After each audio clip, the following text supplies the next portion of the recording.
को जय जिनेन्द्र सभी को बड़ा जय जिनेन्द्र। अनंतानंत सिद्ध परमेष्ठियों की निर्वाण भूमि से संवेश शिखर जी क्षेत्र से आज का यह संवाद हम सबको प्रेरणादायी हो। मैं 18 तारीख से संवेश शिखर भूमि में गुणा में हूँ। पूज्य महाराज जी के सानिध्य का भी लाभ मिल रहा है। दीक्षा देखने का सौभाग्य भी प्राप्त हुआ है और आप सबको यहीं से इस संवाद में बोल रहा हूँ।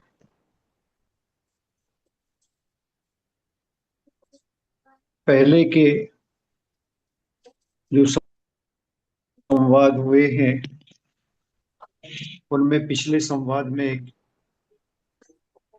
चर्चा रखी थी कि अपन विगत 5-6 महीने से लगातार अपनी आत्मा के उत्थान, कषायों की मंदता, भावों की उज्ज्वलता, इन सबको जानने का मौका प्राप्त किया। इससे आगे बढ़ने का मौका प्राप्त कर रहे और मन में विचार करके अपने जीवन को हम अंत समय में उस संदिग्ध समाधि क्षमता को किस प्रकार प्राप्त करें, कैसे आगे बढ़ें, क्या विचार रखें, इस संबंध की भी चर्चा चल रही है। और इसी को लेकर हमने कहा था कि अब एक सेशन ऐसा भी रखेंगे जिसमें आपने क्या समझा, आपने क्या अनुभव किया और आप कितना बढ़ पाए हैं, कितना समझ पाए हैं, या अभी भी कोई समझ में दिक्कत आ रही है, कोई शंका लगी है तो उस शंका का निवारण भी करके, क्योंकि अपना लक्ष्य एक है। ये विषय को मात्र सुनकर ज्ञान बढ़ाना नहीं है, ये सुनकर विषय आत्मसात करना है, क्योंकि ये हमारे भविष्य से और हमारे उत्थान से जुड़ा हुआ है। अनंत पर्यायों में अनंत जन्म मरण किए और अब जन्म मरण से थकावट महसूस हो रही है, तो उसमें कैसे बढ़े हम। प्रायतः सबका एक ही रहता, किस प्रकार बढ़े। तो आचार्यों ने जिस प्रकार से कथन किया है और उस कथन के अनुसार जो कुछ अपन ने समझा है उसे आत्मसात करने का समय आया। बिना सुने गुण नहीं सकते और बिना गुणे कार्य हो नहीं सकता। इसी भावना को लेकर आज का संवाद दे रहे हैं और हम कोशिश कर रहे हैं कि ये संवाद से आपको और विषय स्पष्ट होगा सरलतम से कि हमें क्या करना है। और अगले संवाद में फिर अपन 2-2 लोगों की, 4-4 8 लोगों के, जो भी 5-5 मिनट, 4-4 मिनट अपनी विचार व्यक्त करके अपनी कोई समस्या होगी, कोई कमजोरी होगी, कोई और खुलासा सुनना चाहेगा उस विषय को, तो उसे समाधान भी करेंगे, ताकि हमें आपके विचार भी पता चले और अपने को बढ़ने का मार्ग प्रशस्त हो। एक सूत्र आता है जिनागम में कि संसार शरीर भोग निर्विण्णा। ये बहुत महत्वपूर्ण सूत्र है। संसार शरीर भोग निर्विण्णा। संसार से, शरीर से और भोगों से उदासी रूप परिणामों का होना, यही एक लक्ष्य है। हम संसार में परिभ्रमण कर रहे हैं तो संसार नहीं छूटेगा अभी। संसार में रहते हुए संसार छोड़ने का उपाय करना है। शरीर में रहते हुए अशरीरी रहने का पुरुषार्थ कर, अशरीरी बनने का पुरुषार्थ करना। भोगों को भोगते हुए भोग से उदासी रूपक परिणाम करना है। जैसे कहा जाता है सम्यक दृष्टि कौन बनता है? मिथ्या दृष्टि जीव बनता है। तो सम्यक दृष्टि जीव बनने के लिए सारा पुरुषार्थ कौन करता है? सम्यक दृष्टि जीव करता है कि मिथ्या दृष्टि जीव करता है? इसको बहुत बारीकी से समझो। हर सम्यक दृष्टि जीव जो सम्यक प्राप्त करता है उसका सारा पुरुषार्थ अवस्था में करता है। एक प्रश्न आ सकता है, मिथ्यात्व अवस्था में कैसे भाव होंगे? हाँ, मिथ्यात्व के तीव्र हृदय में कुछ नहीं हो, लेकिन वही जीव जब समझता है कि ये क्या सही है, क्या सही है, क्या सही है, और उस पर विचार करता है, और विचार करने के साथ जब उस पर पुरुषार्थ करता है, अपने परिणामों को मंद करता है, अपने मिथ्यात्व भाव को, अपनी कषायों को क्रश करता है, धीरे धीरे धीरे धीरे करके जब उसकी कसाई और मिथ्यात्व का बोझा जैसे कम होता चला जाता है, तब उसे सही बात समझ में आती है। इसको आचार्यों ने कहा, मदिरा का नशा जब कम होता है तब कुछ समझ में आता है, मदिरा का नशा जब पूरे वेग से चढ़ा रहता है तो कुछ समझ में नहीं आता। हम सब सौभाग्यशाली हैं, भले पंचम काल में जन्म हुआ और भले धर्म क्षेत्र से आप सब दूर हैं, हजारों किलोमीटर दूर हैं, फिर भी धर्म क्षेत्र का और संस्कार का आपके जीवन पर इतना प्रभाव है कि आपने अपने कषायों को मंद करके सम्यक दर्शन रूपी भाव को जगाया है।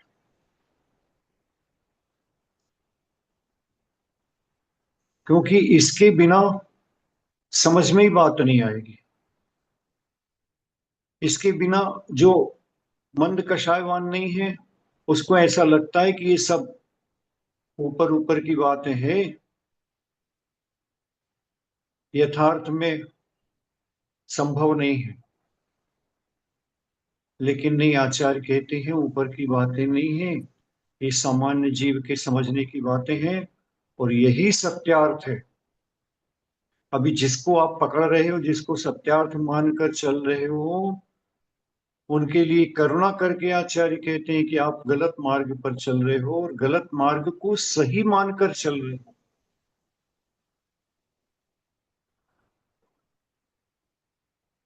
जो सोया हो नींद में उसे जगाया जाए, और जानबूझकर बनकर सो रहा हो उसे कौन उठा सकता है, कौन जगा सकता है? इसलिए इस पर्याय का सौभाग्य है, पूर्व पर्यायों का कुछ कर्तृत्व अपना हम आपका सबका था।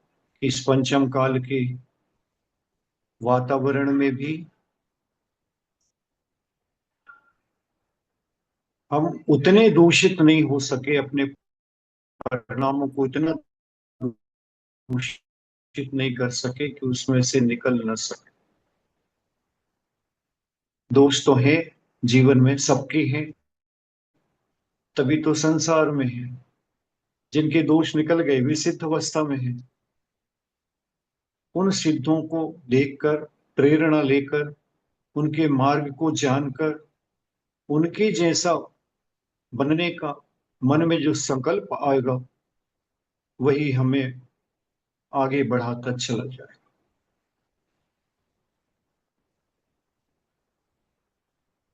पहली क्लास का बालक ABCD रटता है, उसे बहुत कठिनाई सी महसूस होती है। उससे आगे जब बढ़ता है तो दो दो तीन तीन अक्षरों को जोड़कर शब्द बनते हैं, और शब्द को एप्पल से शुरू करता है जानना, और धीरे धीरे धीरे धीरे पढ़ने का अभ्यास होता है। वही बालक कालांतर में शिक्षाओं को बढ़ाते हुए उच्च शिक्षा और उच्च शिक्षा से उच्चतम शिक्षाओं पर पहुंचकर एक अपना स्तंभ खड़ा कर लेता है, और वह शिक्षा उसके जीवन में ऐसे आ जाती है कि फिर उसे कोई चीज को पढ़ने के लिए ऐसा नहीं पढ़ना पड़ता कि TIO ऐसा करके नहीं पढ़ना पड़ता। उसे दृष्टि पड़ी और उसके अंदर इतना फास्ट क्लिक होता है कि वो शब्द पढ़ते ही साथ उसे शब्द, उसका मीनिंग, उसका अर्थ और क्या समझना है क्या है सब कुछ पता चलता। ऐसे ही हम भले शुरुआत कर रहे हैं, शुरुआत से चल रहे हैं, लेकिन इतने कमजोर भी नहीं है कि बात को तुरंत समझ ना पावे, और बात को सरज कर भले तुरंत आत्मसात नहीं होती है। कर्म की तेजी है,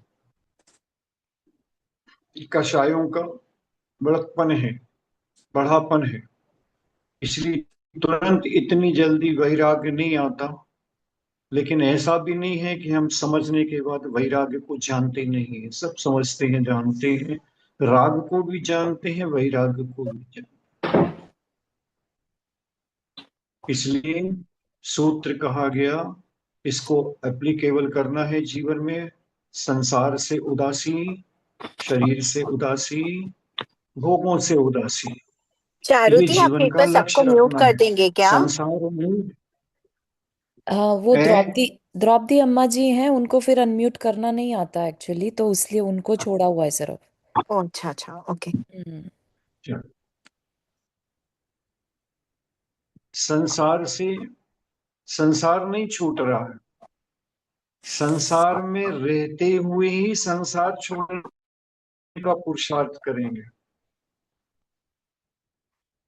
शरीर में रहते हुए ही अशरीरी बनने का पुरुषार्थ करेंगे। भोग भोगते हुए भी भोग छोड़ने का पुरुषार्थ करेंगे। कैसे करेंगे? तो आचार्य कहते निर्विण्णा, इसमें उदासी लाओ, छूटेंगे नहीं।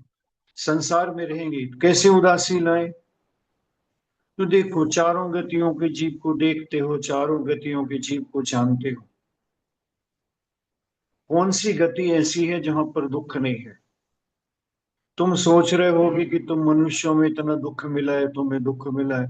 तुम्हारे पास तो समुद्र भर पानी में चुल्लू भर पानी जैसा दुख नहीं है। संसार के अन्य प्राणियों को देखते हैं, उन प्राणियों की स्थिति देखते हैं, उन प्राणियों का रहन सहन देखते हैं, उनकी परिवस्था देखते हैं। नारकियों की परिवस्था देखो, कुछ नहीं है। तीर्थंकर प्रकृति का बंध करने वाले भी अगर नरक में है, तो वे भी उस तरह की मार काट लड़ने भिड़ने में है।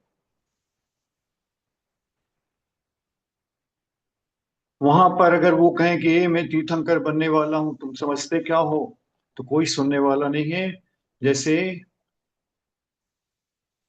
जेल में, जेल जैसी स्थिति है, जेल में कोई बड़े आदमी का भी बेटा पहुंच जाए, कोई मंत्री का भी बेटा पहुंच जाए, मैं मंत्री का बेटा हूं, तो वहां कोई सुनता नहीं है मार धाड़ करने में। बड़ा आया मंत्री का बेटा, अपने आप को मंत्री का बेटा बताता है। या कैद में जो कुछ आता है वो सब अपराधी हैं। इसी प्रकार नरक में रहने वाले जीव क्षेत्रगत दुख भोग रहे हैं, शरीरगत दुख भोग रहे हैं, परिणामगत दुख भोग रहे हैं। 5 प्रकार के दुखों को सहते हैं निरंतर।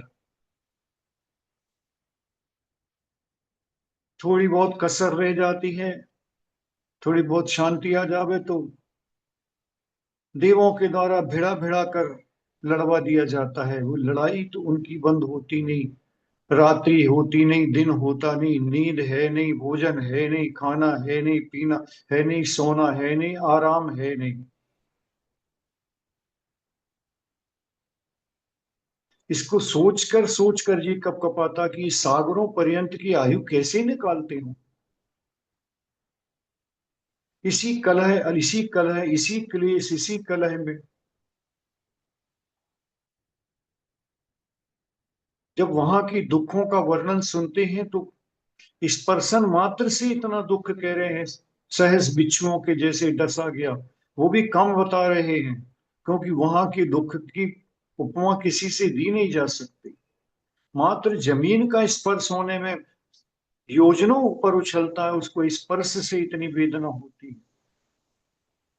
ये सब अब हम जान चुके हैं पहले, और अब इस गति से बचना है, संसार में इस गति से बचना है, तो बचने का उपाय क्या करें। तो सबसे पहले जाया कैसे जाता है, पहुंच कैसे जाते हैं वहां पर, तीव्र वेग में, तीव्र कषायों के उदय में तीव्रता और तीव्रता से हम उसे उपयोग करते हैं। कषाय का तीव्र वेग आने के बाद भी उतनी तीव्रता से हम रिस्पॉन्स करें या ना करें, ये हमारे हाथ में है, यदि पुरुषार्थ जागृत है। कोई हमें यहाँ इस पर्याय में लड़ाई के लिए प्रेरित कर रहा है और हम सक्षम हैं लड़ाई में लड़ने के लिए, उसके बाद भी हम सोचते हैं व्यर्थ में क्यों करना इस प्रकार, यही तो करते आए अनादि से। थोड़ा सा भी ज्ञान भाव आया है, थोड़ा सा भी समझ आई है, तो वो उस समय को टाल देता है, तो उस बड़े अहित से बच जाता है। ऐसा सोच सोच कर ये मन वाला संगी पंचेंद्री मनुष्य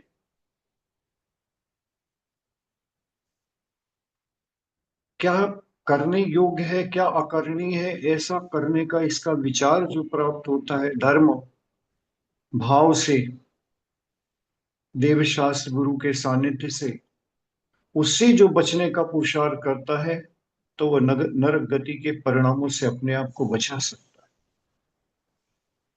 ये पुरुषार्थ पूर्वक करना पड़ेगा। दुख तो चारों गतियों में है, ढेर दुख हैं, लेकिन इन दुखों से बचा कैसे जा सकता है, उसका पुरुषार्थ करना आगे के लिए, यही हमारा इस पर्याय में कर्तव्य है।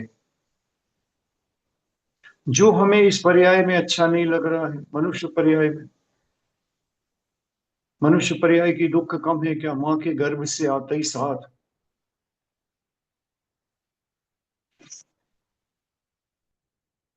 कल्पना करें, मां के गर्भ में अंधेरी कोठरी जैसे में, जिसमें हाथ पैर भी फैला नहीं पा रहे, सपोड़े हुए बूंद के समान हमने जन्म लिया, और माँ खा रही है भोजन जो कर रही, उसके पचाकर जो उसका रस गिरता है, एक एक बूंद शरीर पर गिरता है, वही शरीर है अभी पिंड के रूप में, और उस पर गिरता है जिसमें चमड़ी नहीं है। खारा तीखा चिरपरा गरम ठंडा जैसा भी पच के रस बनकर निकलता वो शरीर के ऊपर होता है, तो बिलबिलाता है, उसको बर्दाश्त नहीं होता है, वह तीखापन भी, वह तेजपन भी, फिर भी सहता है। सहते सहते सहते सहते अपने अंग प्रत्यंग भी बनाता है। किससे बनाता है, अब ये विषय सोचने का है। हमने अपना शरीर जिसको बड़ा सुरक्षित रखने का और संभालने का, पोषने का, चमकाने का भाव रहता है, बना किससे है? इसका एक्चुअल मटेरियल क्या है?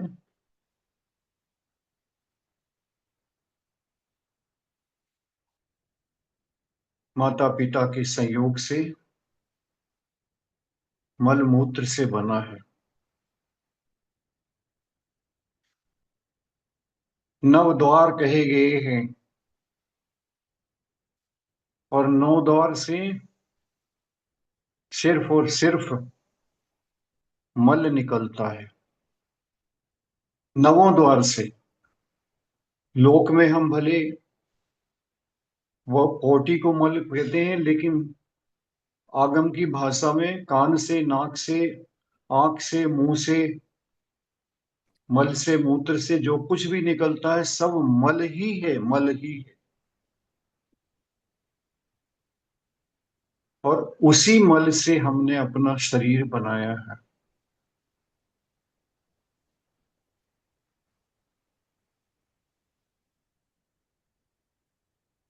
जैसे किसी घड़े में कोई मल रख दिया जाए और ऊपर से घड़ा सुंदर बना दिया जाए, तो वह बदल नहीं जाता, मल का ही घड़ा कहलाएगा। इसी शरीर हमारा इसी परिणामों से बना है, इसी मटेरियल से बना है। उसके बाद भी आचार्य कहते हैं यह शरीर पवित्र है, रत्नत्रय से। वैसे पवित्र नहीं है, जाति से पवित्र नहीं, लेकिन कोई इसमें अच्छी बातें सीखता है, अच्छे अच्छे भाव विचार लाता है, अच्छे अच्छे परिणाम करता है, सम्यक दर्शन के भाव लाता है, सम्यक ज्ञान के भाव लाता है, सम्यक चारित्र को धारण करता है, परोपकार की भावना रहती है, नाना प्रकार से कषायों से और पापों से बचने का उपक्रम करके जो कुछ धर्म भाव में जीता है, तो उसके उस धर्म भाव के कारण उसके शरीर को पवित्र माना जाए।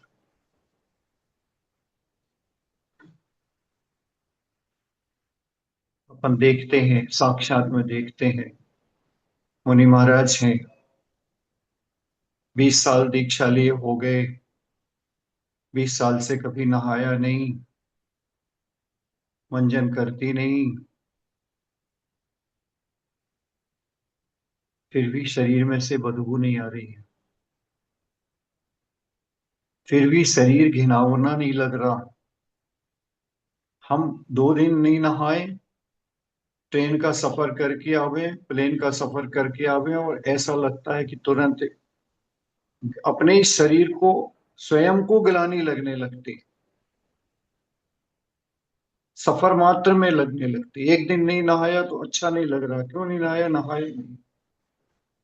जिन्होंने 20, 30, 40, 50 साल से नहाया नहीं है, वे भी गिलानी का अनुभव नहीं करते और नित नई ताजगी का अनुभव करते हैं। उनके शरीर को देखकर हम पवित्र रूप से उस शरीर को मानकर उसके बार बार चरण धोते हैं, चरण स्पर्श करते हैं, और उनके पैरों का धोया हुआ जल को माथे पर ग्रहण करते हैं।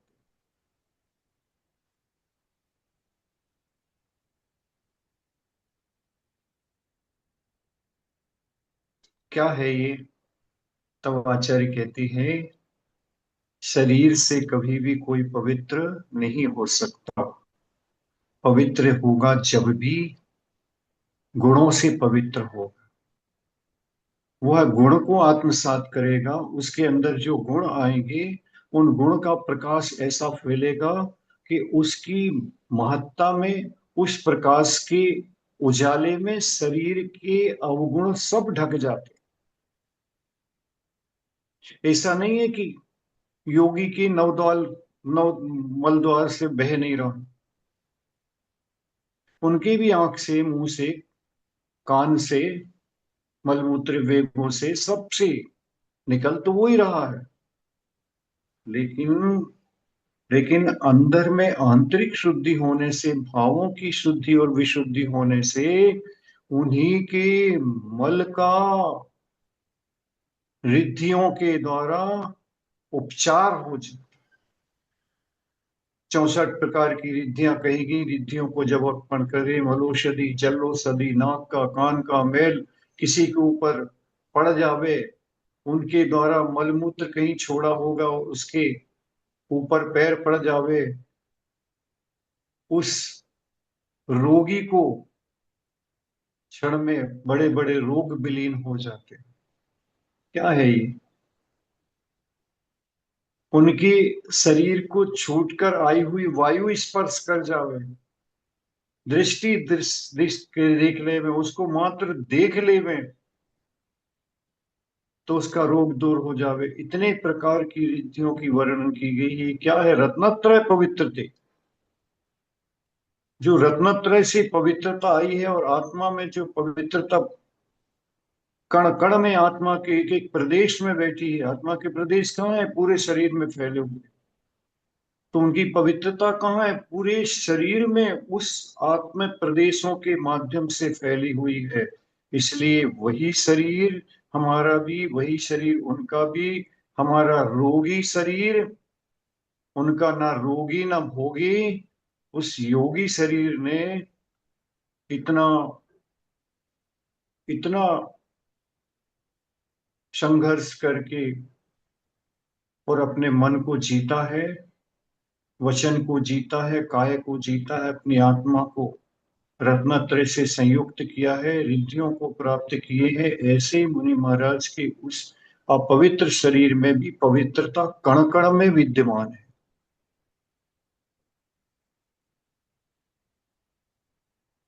क्या सीखा हमने? कि शरीर की शुद्धि श्रावक की अपेक्षा से अपनी जगह है, लेकिन उस शुद्धि से आत्मा की शुद्धि नहीं होगी। जीव द्रव्य की शुद्धि तो विचारों से होगी, कषायों के अभाव से होगी, नाना प्रकार के दुष्कर्मों से बचने से होगी, और विकास जो होगा दुष्कर्म से बचने से, बचाने से, और सत्कर्म को करने से, इससे विकास होगा। अब सहज में भी अपन महसूस करते हैं, कोई बहुत सुंदर शरीर वाला होगा अपने बीच का, अच्छा रंग रूप सब कुछ अच्छा है, शरीर अच्छा है, भगवान की दया से खूब संपन्नता है, सब कुछ है, लेकिन मान कसाई है, मायाचारी है, लोभी है, क्रोधी है। तो उसको इतने शारीरिक गुण होने के बाद भी, आंतरिक गुण उसके ना होने के कारण, उसे कोई पास में बैठाना पसंद नहीं करता।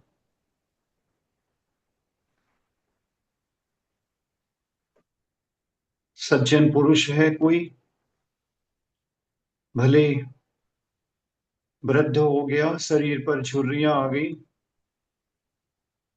बोलते में लार टपक रही हो, तो भी उसके गुणों को आत्मसात करने के लिए हम उसके पास बैठते हैं, और उनकी शरीर की इन दुर्गुणों की तरफ दृष्टि नहीं जाती, उस जीव के, उस भव्य जीव के गुणों पर दृष्टि जाकर कुछ ग्रहण करने का भाव रखते हैं।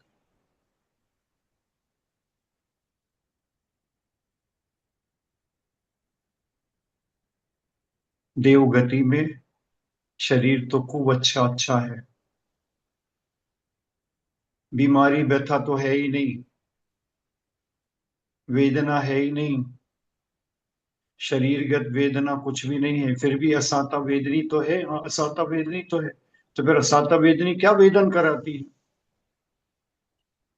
पूरे समय मानसिक वेदना से त्रस्त है। किसी का वैभव कम है, किसी का वैभव ज्यादा है, एक बड़ा अच्छा कारण दिया है वहां पर सम्यक दर्शन प्राप्त करने का, देव रिद्धि दर्शन। देवों की रिद्धि को देखकर सम्यक दर्शन की प्राप्ति हो जाती, बड़े बड़े देवों की।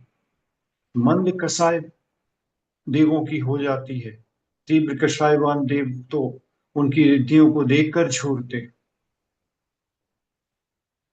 अंदर अंदर मन में उसके देख देख देख कर ईर्ष्या का भाव, द्वेष का भाव, वहां कह नहीं सकते कुछ। पराधीनता इतनी है कि पराधीनता को तो पूरी समय स्वीकार करना पड़ता है। सब कुछ होते हुए भी, सब कुछ होते हुए भी, कोई प्रकार का कष्ट ना होते हुए भी पराधीनता सबसे बड़ा कष्ट है। और दूसरे देवों की आज्ञा मानने की मजबूरी यही पराधीनता है। बड़े देवों की आज्ञा में पराधीनता से करना।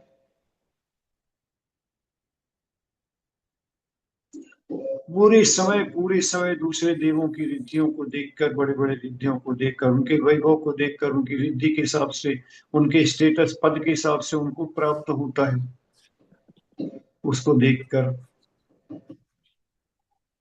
पूरे समय ईर्ष्या भाव से भरे, द्वेष भाव से भरे। जो चतुर है,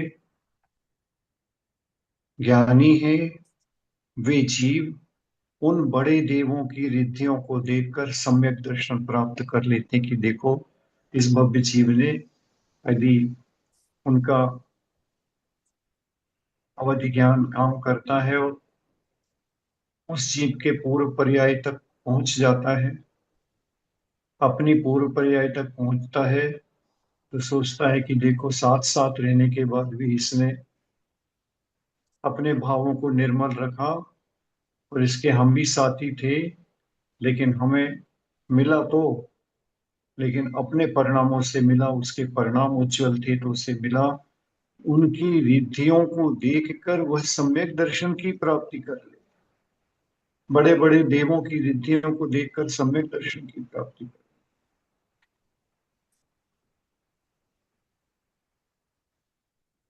पुण्य तो ज्यादा हो सकता है, पुण्य ज्यादा हो सकता है। देखो, अभी 2 दिन पहले अक्षय तृतीया खातीज का प्रसंग था। पुण्य तो चक्रवर्ती के पास भी था। कितना पुण्य था? राजा श्रेयांश से सैकड़ों, संख्यातों गुना अधिक।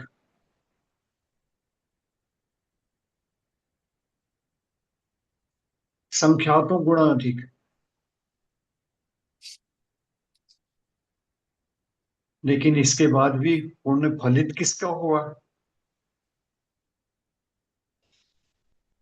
जिसके जीवन में संस्कार थे। पूर्व पर्याय में उसने मात्र आहार की अनुमोदना करके, जीव ने आहार दान की अनुमोदना करके वो पुण्य अर्जित किया था, और उस स्मरण के द्वारा उन्होंने वो पुण्य फलित किया और भगवान के प्रथम आहार कराने का सौभाग्य मिला। प्रथम कराने वाला आहार का, यद्यपि चक्रवर्ती को भी ये मौका है कि वह उसी पर्याय से सिद्धि को प्राप्त हो सकता है।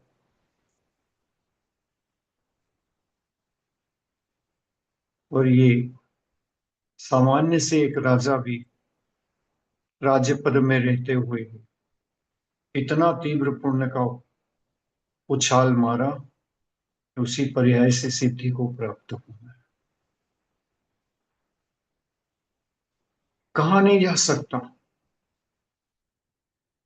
कहा नहीं जा सकता किस जीव के परिणाम अंदर में कैसे हैं, और उन परिणामों से कितनी साधना करता है, अपने परिणामों को, राग द्वेष के परिणामों को कितना जीतता है, अपने मोह को, ममत्व भाव को, मोह को कितना क्रश करके बैठा हुआ है।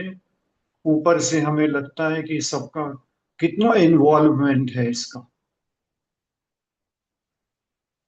लेकिन वास्तव में उसका किसी से इन्वॉल्वमेंट नहीं है। कर्तव्य भाव से, कर्मनिष्ठ होकर करता है, ममत्व के भाव से, राग द्वेष के भावों से अपने आप को दूर रखता है। भैया जी, इसको आप थोड़ा सा और क्लियर कर देंगे कि बाहर से नहीं दिख रहा है लेकिन अंदर से है, ऐसा कैसे, या नहीं, इन बाहर, भावों को कैसे पढ़ बाहर सकते हैं अपने? नहीं, अपन पढ़ नहीं सकते, अपन अपने आप को पढ़ सकते हैं।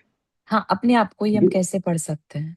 अपने आप को ये पढ़ सकते हैं कि कोई किसी को देखकर मेरे अंदर के परिणाम कैसे होते हैं, इस पर एनालिसिस करना है। देखो, आंखें आपके साथ नहीं, हम सबके साथ, हम सबकी स्थिति एक सी है।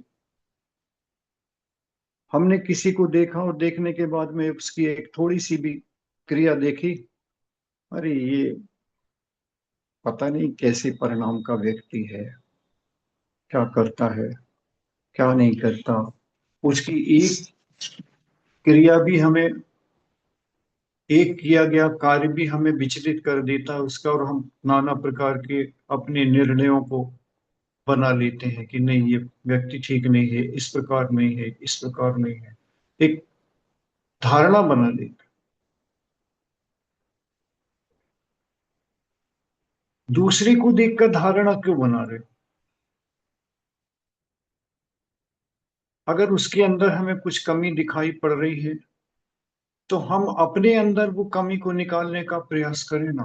सबको, सबको अच्छा देखने का प्रयास करें ना, जीव मात्र को अच्छा देखने का प्रयास करें। किसी को कोई मौका मिला है, अच्छा मौका मिला है, संयोग मिला है, वो आगे बढ़ रहा है किसी क्षेत्र में भी हो, तो उसकी प्रशंसा करें ना अंदर से।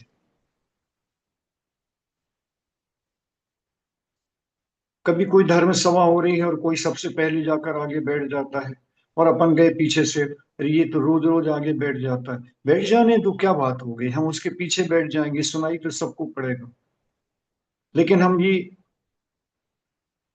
या हम आगे बैठते होंगे, कोई दूसरा किसी दिन बैठ जाएगा तो उसको उठाकर हमारी इच्छा होगी कि तुम पीछे चले जाओ, ये हमारी सीट है, हम तो यहीं बैठे। क्या है ये, क्यों आता है ऐसा भाव हमारा? किसी को देखकर आंख का उपयोग, किसी को कहते हैं आंख के विषय का दुरुपयोग है।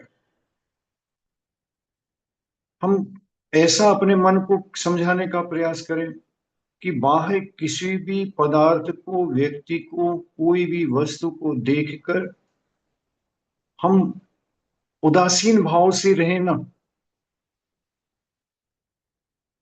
इसी को भोग निर्विणना कहते हैं। उदासी भाव से रहें ना, कर्तव्य भाव से रहें। वो जो कुछ कर रहा है, अगर उसे हमें अच्छा समझ, अच्छा तो कर रहा है ये, अच्छा कर रहा है तो उसकी प्रशंसा करें ना। और अच्छा नहीं कर रहा, हमारी दृष्टि में अच्छा नहीं कर रहा, तो वैसे भावों से हम अपने आप को बचाने का प्रयास करें ना। बाहर का जो कुछ देख रहे हैं, उसको अपने अंदर घटाने का प्रयास करें, अपने अंदर सुधारने और बढ़ाने का भाव रखें। एक बार दृष्टि बदलेगी, आप पक्का मानना, एक बार देखने का नजरिया बदलेगा तो हमारी सृष्टि बदल जाएगी। हमारी बचपन से अज्ञान दशा में कंपटीशन की, या देखने की, या ईर्ष्या की भाव, गुण देखने की अपेक्षा हम हमेशा, आपने, हम सब किसी न किसी को जब भी देखते हैं, कोई वस्तु देखते हैं, जीव देखते हैं, उसके कार्य देखते हैं, तो हमें सिर्फ और सिर्फ दोष दिखाई पड़ते हैं। मिथ्या दृष्टि जीव भगवान में भी दोष देख लेता है।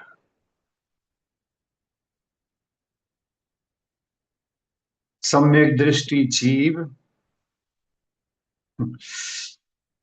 जीव मात्र में भी भगवान देखता है। इसकी भी आत्मा भी सिद्ध के समान योग्यता रखने वाली है। कोई वैभव से ऊंचा है, अच्छा पद को प्राप्त कर रहा है, अनुमोदना करो। आचार्य हमेशा लिखते हैं, बहुत अच्छा जो प्रसंग अभी कहा ना, अ, अक्षय तृतीया का, वह चक्रवर्ती भी नाचता है और उसके मुख से एक बात निकलती है सिर्फ, धन्य है दाता, धन्य है दाता, धन्य है। कितना पुण्य है इस दाता का, भगवान की उत्तम आहार कराने का सौभाग्य इसने प्राप्त किया है। अब अच्छी ईमानदारी सी बात करते हैं, हम सब चौके लगाकर खड़े हैं और चौका लगाने के बाद में हमारा चौका खाली हो जा रहा है, सामने वाला का कल भी भरा था और आज भी भरा है। देखकर ईर्ष्या का भाव आएगा कि नहीं आएगा, बताओ? आएगा। दोष किस पे देंगे? अरे महाराज को भी सोचना चाहिए, उसका कल भी भरा था, हमारा कल खाली था। आज कम से कम आ जाते, कोई महाराज को देते, कह देती तो कम से कम चौका खाली। इतनी मेहनत कर रहे, सुबह 4 बजे से उठे और ये कर रहे, वो कर रहे, वो कर रहे, और इसके बाद भी, इतना सब कुछ सहन करने के बाद भी जब नहीं मिलता परिणाम, तो कैसा भाव होता है? उस भाव को हम बचा नहीं पाते और अपना जो अंतराय पड़ा था उस अंतराय को और मजबूत कर लेते हैं कि आगामी 2 दिन तक और नहीं होगा, क्योंकि मजबूत कर दिया उस अंतराय को, पूछ दिया।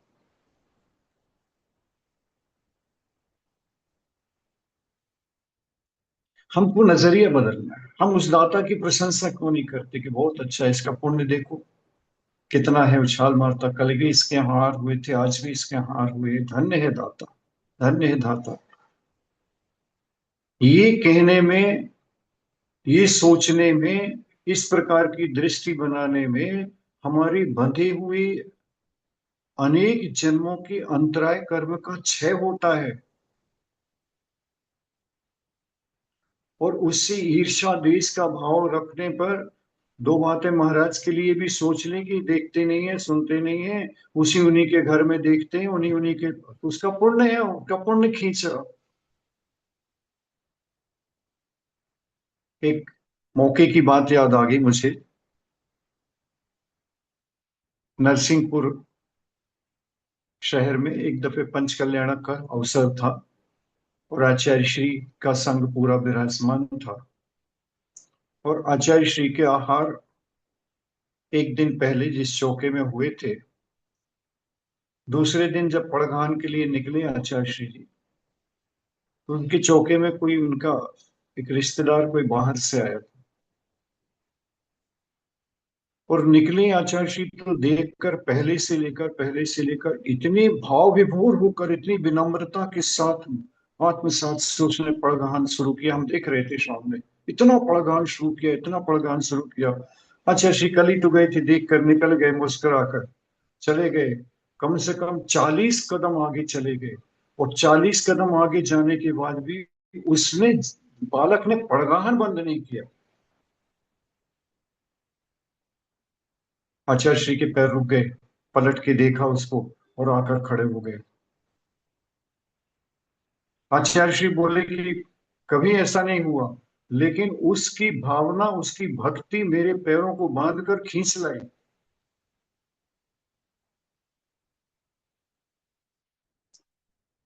तो हम इसमें जब भी कोई इस प्रकार के हमारे भाव आते हैं, उस भाव को तुरंत हमें एनालिसिस करना है। यही सावधानी है और यही ज्ञान भाव है। वस्तु स्वरूप को कहते हैं, वस्तु स्वरूप को समझो, वस्तु स्वरूप को समझो। उसके यहाँ क्यों हुआ और मेरे यहाँ क्यों नहीं हुआ? उसका पुण्य प्रबल था, मेरा पुण्य उतना हीन था। तो हमें उसके पुण्य से ईर्ष्या करना चाहिए कि अपने पुण्य को बढ़ाना चाहिए, अपने भावों की निर्मलता करनी चाहिए? तो हम ये नहीं करते, उल्टा हम अग्नि में, उस अग्नि में ईंधन को डालते। बात समझ में आ रही?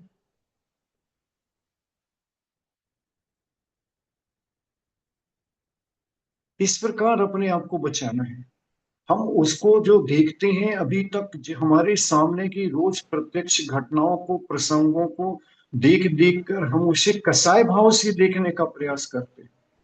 एक जरा सा एक बार तो नजरिया बदलें, एक बार हम देखने का प्रयास करें यथार्थ भाव, वस्तु स्वभाव से, इसी को वस्तु स्वभाव कहते हैं।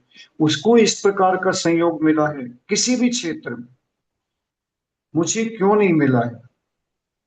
मेरा पुरुषार्थ कम था? नहीं, पुरुषार्थ हो सकता है तुम्हें उस व्यक्ति से ज्यादा किया हो, उस व्यक्ति से तुमने संयोग ज्यादा लगाए हो, फिर भी उसके अंदर के परिणाम और हमारे अंदर के परिणामों में अंतर हुआ होगा। निश्चित रूप से उसका पुण्य प्रबल है, उसके परिणामों की मंदता थी, उसका पुण्य प्रबल है, और प्रबल होने के बाद भी वह हमें पीछे ढकेल कर आगे बढ़ गया। बहुत किस सुंदर। विद्यार्थी ने कितना अध्ययन किया है, कितनी ट्यूशन लिया, ये मायने नहीं रखता।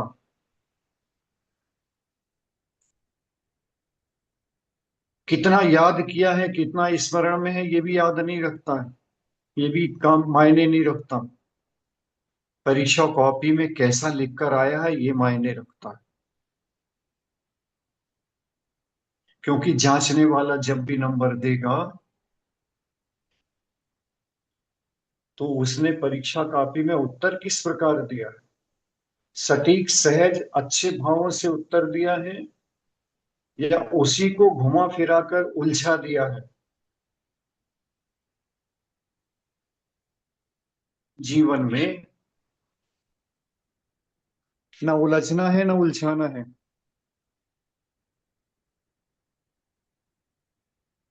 एक क्या करना प्रश्न। है? हम्म, सुलझना है और सुलझाना है।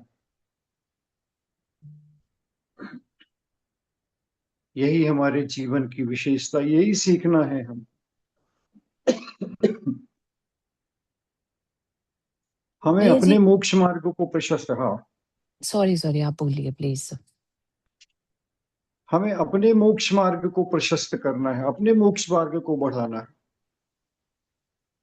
दूसरे के मोक्ष मार्ग से यदि मुझे प्रेरणा मिल रही है तो प्रेरणा ले लो, नहीं मिल रही है, अंदर की कषाय जग रही है तो उसको आधार मत बनाओ। अपने बर्तन को साफ करने का भाव करो। और दूध मेरे बर्तन में क्यों फटा, उसके में नहीं फटा है, इसका मतलब क्या है? एक दूध वाला सब जगह दूध दे कर गया है, एक सा दूध देकर गया, और चार जनों के लिए फटा है और दो जनों के लिए नहीं फटा, तो दूध तो एक सा था। गृहिणी माता समझ लेती है कुछ ना कुछ गड़बड़ी हो गई, दूध वाले को दोष न देकर पहले अपने बर्तन को देखने का प्रयास करती है कि दो लोगों का नहीं फटा है तो हमारे फिर कैसे फटा है। इसका मतलब है कि हमारा बर्तन ठीक से साफ नहीं था, उसमें कुछ ना कुछ अंश रह गया, भले किट्ट कीलिमा का न रह गया हो, भले साबुन का अंश रह गया हो, जिस सोप से जिस पाउडर से साफ किया है वो पानी से अच्छा धुला नहीं होगा तो भी हमारा दूध फट सकता है। कोशिश करके सच्चे मन से इसमें कोशिश करते हैं, और यदि हमारे मन में रोष और क्रोध भाव होगा तो हम दूध वाले को चार गालियां सुनाएंगे और कहेंगे तुम्हारा दूध गड़बड़ था आज। वस्तु स्वरूप को, यथार्थ को समझने का प्रयास करें, और ये जब भी होगा जब हम कषाय भावों के मंद परिणाम रखेंगे। मंद कषाय में सोचेंगे, तीव्र कषाय में कभी भी सभी सही निर्णय नहीं आते। यही करते आए अनादि से। अब ये संसार में सीखने का, सोचने का, समझने का, सुनने का मौका मिल रहा है। मुझे अपने जीवन को परिवर्तन करना है, मुझे अपना स्वभाव को परिवर्तन करना है, मेरी अपनी सोच को परिवर्तन करना है। सोच परिवर्तन हो जाएगी तो ज्ञान कम रहे ज्यादा रहे उससे कोई फर्क नहीं पड़ता, सही सोच में आगे बढ़ने का पुरुषार्थ होगा। और दो कदम जब हम चलेंगे तो वही टार्च की रोशनी आगे दो कदम फिर दिखाएगी रास्ता। हमारा जो सोच है उस मंद कसाय का, वही मंद कसाय, वही सोच हमको आगे का रास्ता दिखाएगी।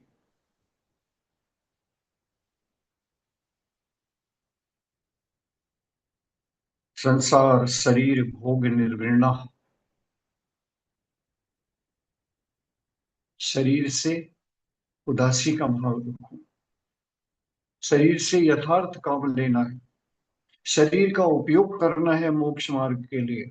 संसार मार्ग के और भोगों के लिए नहीं करना। अनंत पर्यायों में किया और भोग भोग फिर शरीर को निर्जीर्ण किया है। उस शरीर के अंदर आज भी वो क्षमता है कि ये संसार से हमें निकाल सकता है बाहर। हम कितना भी खिलाएंगे, कितना भी रसना इंद्री का पोषण करेंगे, इसकी संतुष्टि कभी नहीं होती, तीन काल में नहीं होती। कितना भी स्पर्शन इंद्री का विषय रखेंगे, 24 घंटा एसी में रहेंगे, आधा घंटा लाइट नहीं रहेगी तो आधा घंटा, उस 23.5 घंटे के आनंद को हम आधा घंटा में चौपट कर लेंगे।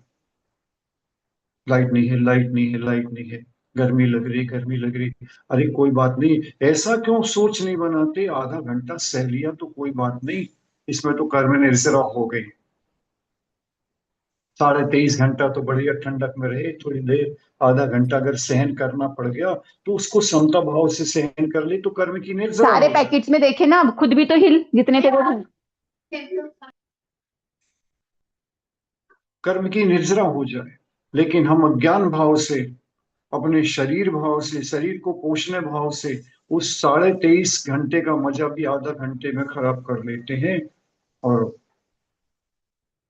अपना भर नहीं करते।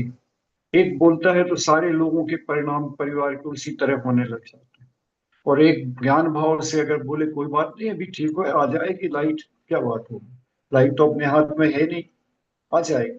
अपन ने भी दिन भर रात भर तो ठंड में निकाली, अच्छा है। ऐसा संबोधन संबोधन करने का जो भाव मिलता है उससे अपने परिणाम तो सही होंगे, दूसरे के परिणाम भी सही होने की दिशा में बढ़ सकते। हम अब भैया जी। सब क्यों कर रहे हैं, अपन को जो परंपरा से प्राप्त हुआ है, जो आपके परिणाम होते हैं वही हमारे होते हैं, वही भाव हमारे होते हैं। आप सोच रहे होंगे हमें संबोधन कर रहे हैं, हम सोच रहे हैं हम किसी को संबोधन नहीं कर रहे, अपने आप को संबोधन कर रहे हैं। आपके माध्यम से हम अपने जीव को संबोधन कर रहे हैं कि तुम कहाँ भटके हो, अभी कहाँ अटके हो। भैया जी, आपने जो अभी हमेशा। बात बताई, वो हम सब जो यहाँ पर रहने वाले हैं, भारत के बाहर कई वर्षों से रहने के कारण कंफर्ट में हाँ, रहने की बहुत ज़्यादा आदत पड़ गई है। शायद तकलीफ है ज़रा ना, भी सहन नहीं हो पाती है। ऐसे ये में यही है, संसार को छोड़ने की बात तो हम सोच भी नहीं पाते और तकलीफ को सहने का मन भी नहीं बना पाते। यही तो कमजोरी है। यही जी। कंफर्ट में, जितना कंफर्ट में रहेगा उतना उसे भोगने की आदत बन जाएगी।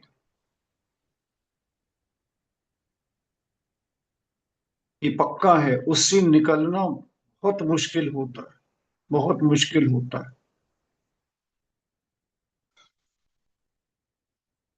इसी को जीतना है, इसी को जीतना है।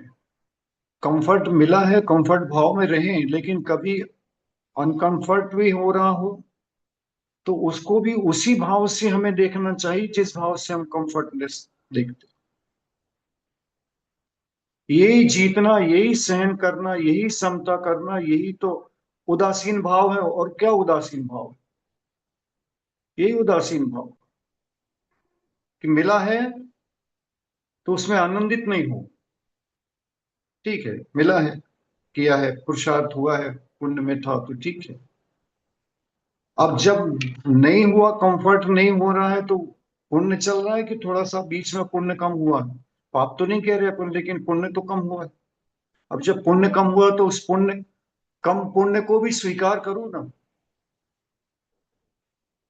यही तो वस्तु स्वभाव है। जो जैसा वस्तु का स्वभाव है, जैसा किस लिए कम हुआ है, वस्तु स्वभाव क्या कहता है कि आपका पुण्य उस समय क्षीण है, तो पुण्य क्षीण है तो पुण्य क्षीण से, पुण्य क्षीण से भोगो।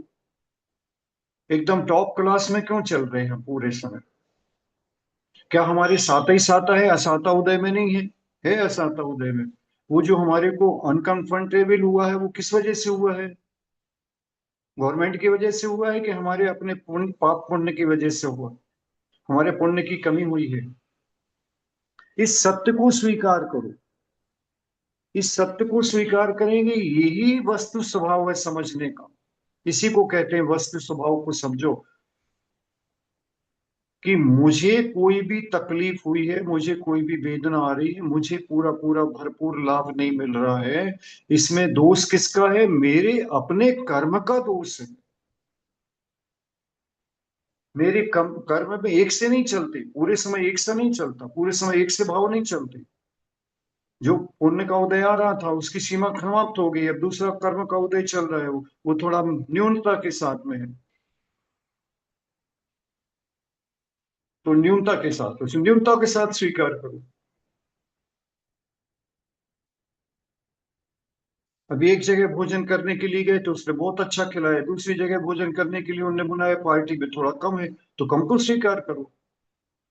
अरे इसने तो अच्छा नहीं रखा, नहीं रखा तो नहीं रखा, उसने अपनी सामर्थ्य से रखा, उसने अपने सोच से रखा, उसकी सोच को हम भी स्वीकार करो। और हम स्वीकार करके ये कह दो ठीक है, उस दिन बहुत अच्छा था, आज भी अच्छा है, थोड़ा सा कम है, लेकिन नहीं, भावों से जब अंदर से हम प्रिपेयर हो जाते हैं कि नहीं, जो कुछ है सब अच्छा है, जो है जब है जितना है जैसा है मेरे लिए पर्याप्त है, ये सूत्र दे रहे प्रमोद सागर जी। उसी सूत्र को कहते हैं प्राप्त को पर्याप्त मान लो। उस समय जो कुछ प्राप्त है उसी को पर्याप्त मान लो, यही मेरे लिए है, अर्थ भरपूर है बस। अभी तकलीफ हो जाए, तबीयत वेदना में आ जावे और वही डॉक्टर कह देवे कि आपको मरण हो जाएगा, एसी बंद करके रखना, थोड़ा सामान्य रूप से रखना, पंखे की हवा भी इसको नुकसान करेगी, एसी की भी नुकसान करेगी, तब क्या करेंगे? उसको फॉलो करते हैं डॉक्टर को, क्योंकि मरण का सवाल है, मरण हो जाएगा इसको। नहीं, हमें थोड़ा सा यथार्थ देखना चाहिए, और हमें अपने मिले हुए में संतोष करने की आदत बनाई। बहुत बड़ा सूत्र है, मिले हुए में संतोष करने की आदत बना। संतोषी से बड़ा कोई संसार में दूसरा सुखी नहीं है।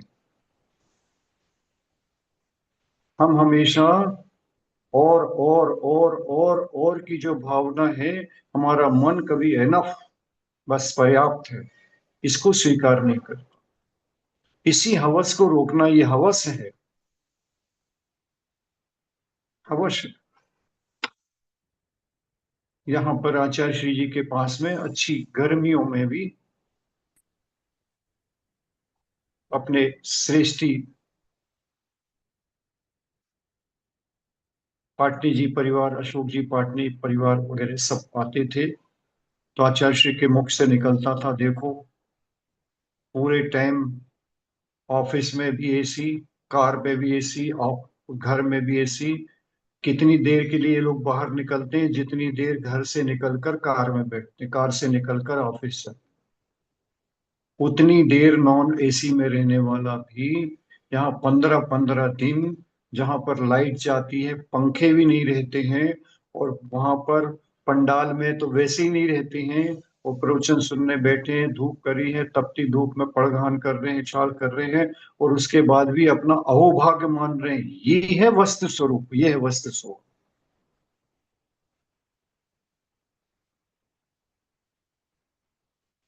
इसलिए हम अपने वस्तु स्वरूप को, अपने स्वभाव को जाने, पर्याप्त को, प्राप्त को पर्याप्त मानना स्वीकार करें, हम जो कुछ मिला है उसमें संतोष भाव रखें, तो हमारा पुण्य और बढ़े। लेकिन हम पुण्य बढ़ाने की बात नहीं कर रहे, अपन तो ये कर रहे हैं कि हमें पाप का उदय भी आवे तो हम उसी दृढ़ता से और समता से सहन करें, जिस प्रकार से पुण्य भोगते हैं वैसे ही पाप को भी भोगने में स्वीकार। इसको जीतना है, इसको जीते बिना समाधि की बात, समता की बात कैसे आएगी? समाधि में भी तो समता में है कि वहां अब तुम्हारा शरीर काम नहीं हो रहा, शिथिल हो रहा, वृद्ध हो गई काया, उठते नहीं मन रहा, बैठते नहीं मन रहा, अब हाय हाय करोगे कि भगवान के नाम को स्वीकार करोगे? ये सोचोगे कि नहीं, वृद्ध हुए हैं, शरीर जो वृद्ध होता है वो कहता है अर्धमृतक। अर्धमृतक का मतलब क्या होता है? अर्ध मृतक का तक पिताजी हमेशा समझाते थे, मृतक को 4 लोग उठाते हैं और 2 लोग पकड़ रहे हमें, इसका मतलब अर्ध मृतक हो गए, मृतक के समान है। 4 उसको उठाते थे, 2 हमें संभाल रहे हैं। तो ये असलियत स्वीकार करो कि अब मेरी इस प्रकार से उम्र बढ़ रही है, मेरी शरीर की शक्ति घटेगी, मेरी बोलने की घटेगी, मेरी देखने की, सुनने की, उसको पहले से स्वीकार करो। लेकिन क्या हो जाता है, अपन सफेद बाल हुआ नहीं तो उसको तुरंत काला कर लेते हैं, उसको स्वीकार नहीं कर पाते, आज भी नहीं कर पाते। उस प्रौढ़ता को भी छुपाने का प्रयास करते हैं, पूरे समय जवान रहने का सॉन्ग रचते हैं। इसलिए यथार्थ जीवन में नहीं उतर रहा, बनावटी जीवन हमारा निरंतर बढ़ रहा है। यथार्थता से हम दूर होते जा रहे हैं। हम सभी यथार्थता में आवे, बनावटीपन से निकले, वस्तु के यथार्थ स्वरूप को जाने, अपने शरीर को, संसार को, भोगों को, अब इस विषय में अभी बहुत कुछ है कहने को, जाने और अपने आप को आगे बढ़ाएं। इसी भावना से आज यहाँ पर पूर्ण करता हूं। अब अगले सेशन में क्या रखना है, लोगों के विचार रखना है। हाँ भैया जी, कई लोगों का ये प्रश्न था कि हम प्रतिमा अगर लें कभी तो उसके लिए क्या तैयारी करें? तो ये विषय हो सकता है या आप सुनना चाहेंगे सुनने वालों के हम हम विचार? सुनने चाहेंगे। ये जी, विषय को भी अपन क्या है, थोड़े से लोगों की मानसिकता जान लें तो उनके आधार पर ठीक है। आगे का हम चला लें। तो फिर पहले विचार, तो उसके लिए क्या तैयारी करनी होगी? मतलब कुछ क्या नहीं, तैयारी विचारों को आपके पास इकट्ठा नाम करें? आ जाए, 4-6 जी, लोगों को जी। नाम ले लो हुँ। और 2-2 लोगों के, 3-3 लोगों के ले लो एक एपिसोड में, तो उनकी जो प्रश्न आएंगे उनके भाव सुनने मिलेंगे। 4 लोगों का रख लो, उनके अच्छा, भाव 4 सुन लोगों लेंगे। को बोलने के लिए अलाउ कर देंगे और वो कुछ भी जो हाँ, भी प्रश्न है या शेयर करना अपने विचार, अपना है वो कुछ भी कर करेंगे, सकते हैं। उसको हम नोट करेंगे और उसके जी, बाद में और किस प्रकार के लोगों के भाव आ रहे हैं फिर उसको अपन समन्वित करें आगे का, फिर 4 लोगों को रख लेंगे। ठीक है, तो हम क्रिएट कर देते हैं, सब अपने नाम लिखेंगे और जो सबसे पहले फर्स्ट कम फर्स्ट बेसिस पे ले लेंगे। हाँ, तो उनके 4 लोगों को जी, अपन उनके लिए 4 से 5 मिनट का समय रख लेते हैं। 4 से 5 मिनट बोलने के लिए। हाँ, बहुत उतने सुंदर। के अंदर वो अपनी बात करें, उससे कम हुँ, भी कह सकते हैं, अपने मन की बात को कह दें, फिर अपन समझ लेंगे। उसके बाद समाधान देखेंगे, सामूहिक रूप से समाधान सबका जो होने लायक होगा सामूहिक रूप से कर देंगे। जो उनका व्यक्तिगत कोई समाधान होगा तो उनको अलग से बात करके व्यक्तिगत कर देंगे। जी, बहुत तो सुंदर। ये पता चले इतने दिन से सुनने के बाद भी हमारे भाव क्या आए अंदर में, क्या हुँ, परिणाम हो रहा है, क्या समझ रहे हो और हमें क्या आगे बढ़ना है, कैसे बढ़ना है। क्योंकि अपना रास्ता तो ये है ना कि बढ़ना आगे कैसे है, उसको स्वीकार करना है। सही है भैया जी। कैसे आपने बढ़े, बिल्कुल कैसे सही बढ़े। कहा कि सिर्फ सुनते नहीं रह जाएँ, अपने अंदर हाँ, बदलाव आ रहा है कि नहीं, ये कैसे आप हाँ, ये उसको अंदर में क्या देखना चाहते परिवर्तन हैं। आ रहा, हुँ, सोच में क्या परिवर्तन आ बिल्कुल रहा। सही है, हम ऊपर के परिवर्तन की बात पहले बाद बाद में करते हैं। हम प्रतिमा बिल्कुल लेना सही है है। इसलिए तो ऊपर की बात हो गई। अंदर के भावों में परिवर्तन क्या आया, हम वो जानना चाहते गज़ब! बहुत सुंदर। हैं। हाँ, ठीक है, सभी लोगों ने सभी को सुन जय ही लिया जिनेंद्र। होगा भैया जी की बात को, तो अपना मन बनाइएगा एंड अपने नाम जो भी हैं ग्रुप में भेज दीजिए। आई विल पुट अच्छा, टुगेदर। इसमें एक बात और कहता हूँ। जी। अपने आप को यथार्थ प्रकट करना, सी हुँ, संकोच नहीं करना। जैसे डॉक्टर के पास में रोग छिपाते नहीं है, ऐसे ही अपने अंदर में क्या भाव आते हैं उस भाव को सही सही रखना, तो उसका निदान हो जाएगा। और आप सोचोगे 4 लोगों के बीच में लोग सोचेंगे क्या सोचते हैं, सबकी स्थिति यही है, ऐसा मानकर नहीं, सब एक दूसरे को बढ़ाने के लिए और आगे हाथ पकड़ कर ले चलने के लिए हम इकट्ठे हुए हैं। इसलिए वो तो अपनी कमजोरी को छुपाना नहीं, और अपनी कमजोरी में हमारी ये कमजोरी है, मुझे ये सहन नहीं होता, मैं इसको कैसे जीतूं। जब ये हुँ, आएगा सामने तो उसका निदान होगा, उसकी औषधि होगी। हुँ। कोई किसी को जज नहीं करेगा, ये इस हाँ, ग्रुप नहीं, का वैसे भी बस, नियम है। हुँ, हाँ, बस, बहुत सुंदर। ठीक है, ठीक है, वंदना सबको भैया जय जी। जिनेन्द्र। हाँ, वंदना भैया जी। हाँ, वंदना भैया जी। वंदना भैया जी। वंदना जय भैया जिनेंद्र। जी। हाँ, भैया जी। वंदना हाँ, भैया जी। वंदना जय हाँ, जिनेंद्र हाँ, भैया जी। हाँ, जय जिनेन्द्र सभी को। वंदना भैया जी, जय जिनेन्द्र। हाँ।